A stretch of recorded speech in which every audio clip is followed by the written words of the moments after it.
L'art contemporain arabe, c'est le titre d'un ouvrage de Abdelkebir Khatibi.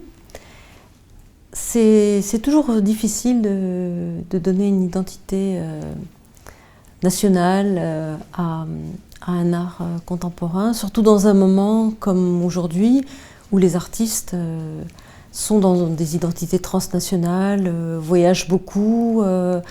On considère aujourd'hui comme artistes algériens, par exemple, des artistes qui vivent à Londres ou qui vivent à Berlin. Donc il y a un côté toujours très artificiel à ces caractérisations nationales, pour ne pas dire ethniques.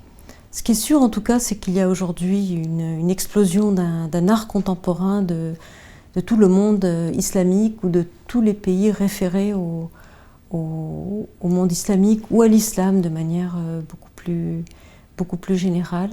Il y a toute une mise en travail des références aux cultures islamiques et pas seulement musulmanes.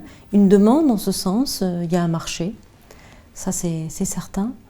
Ce que je trouve intéressant, c'est qu'on a vu dans les années 60 et 70 l'émergence d'art moderne arabe, en Irak notamment, de manière assez précoce, mais il y a eu des arts modernes arabes en ce sens qu'ils étaient référés à un sens du peuple et à des cultures arabes qui se voulaient arabes, une forme de folklore aussi, sans rien de péjoratif. Donc c'était des arts du peuple en rapport avec des nationalismes arabes.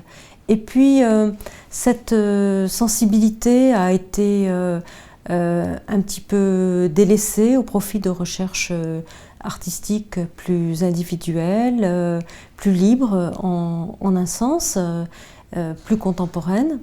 Et ce que j'observe aujourd'hui, c'est qu'il y a de plus en plus d'intérêt de la recherche, non plus seulement pour un art contemporain arabe ou islamique, mais aussi un retour à ces arts modernes et un questionnement de plus en plus de ces arts modernes.